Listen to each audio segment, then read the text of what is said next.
नमस्ते. या भागामध्ये आपण अकाउंट्सचे 3 गोल्डन रूल्स आहेत ते समजून घेऊयात. संपूर्ण अकाउंट्स हे फक्त 3 रूलवरती चालतं.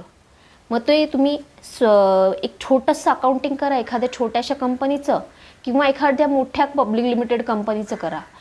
दोनही अकाउंट्सला तुम्हाला प्रिपरेशन करताना हे 3 रूल वापरूनच सगळे अकाउंट्स फॉर्मॅट करायला लागतात किंवा ट्रान्झॅक्शन्स किंवा जर्नल एंट्रीज ज्या आपण म्हणतो त्या तयार कराव्या लागतात. तर हे 3 रूल मागील 50 वर्षी तेच होते आणि पुढेही अजून जो काही 50, 100, 150 वर्ष हे 3ही रूल सेमच राहणार. चला आता एक 1 बाय 1 एक रूल समजून घेऊयात. फर्स्ट आहे रिअल अकाउंट.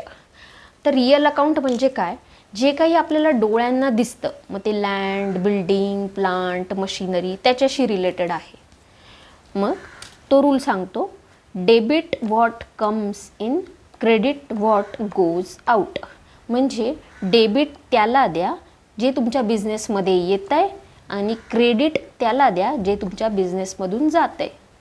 मग तुम्ही काय केलं, एखादी लँड घेतली, बिल्डिंग घेतली, स्टॉक घेतला, तर तो घेतला तर डेबिट व्हॉट कम्स इन या रूलप्रमाणे त्याला डेबिट द्या.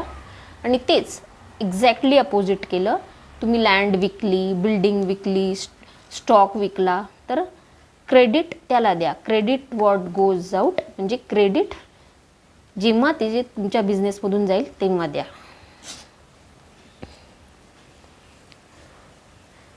Second rule nominal account. Nominal account काय सांगतो? Debit all expenses and losses, credit all gains and incomes.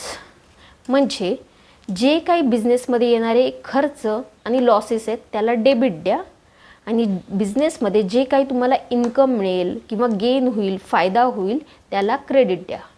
For example तुम्ही रेंट पे केलं, इलेक्ट्रिसिटी पे केली, सॅलरी स्टाफला दिली, तर ह्या सगळ्यांना तुम्ही डेबिट देणार. आणि जर तुम्ही सेल केला किंवा तुम्हाला एखाद्या फिक्स्ड डिपॉझिटवर इंटरेस्ट मिळालं किंवा तुम्हाला डिस्काउंट कोणी दिला, कमिशन कोणी दिलं, तर त्याला तुम्ही क्रेडिट करणार.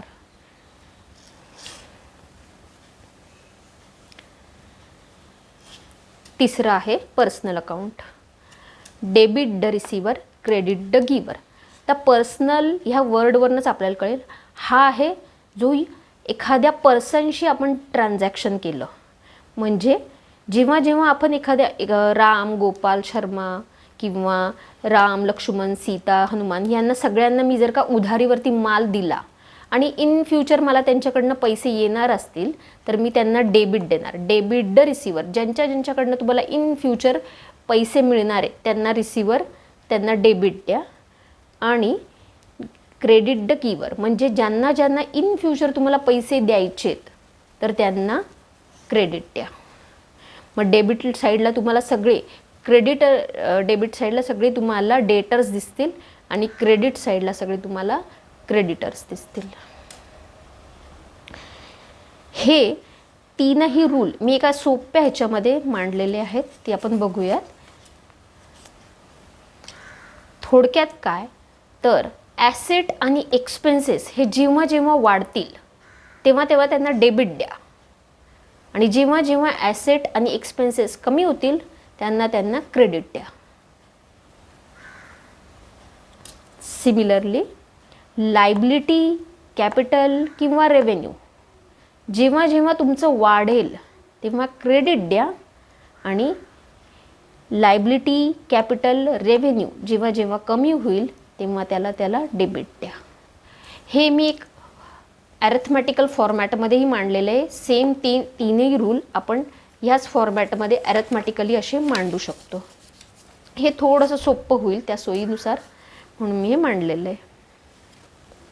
आता ह्याच्यावरून आपण अकाउंटिंग ट्रान्झॅक्शन्स कसे होतात हे शिकूयात पुढच्या भागामध्ये.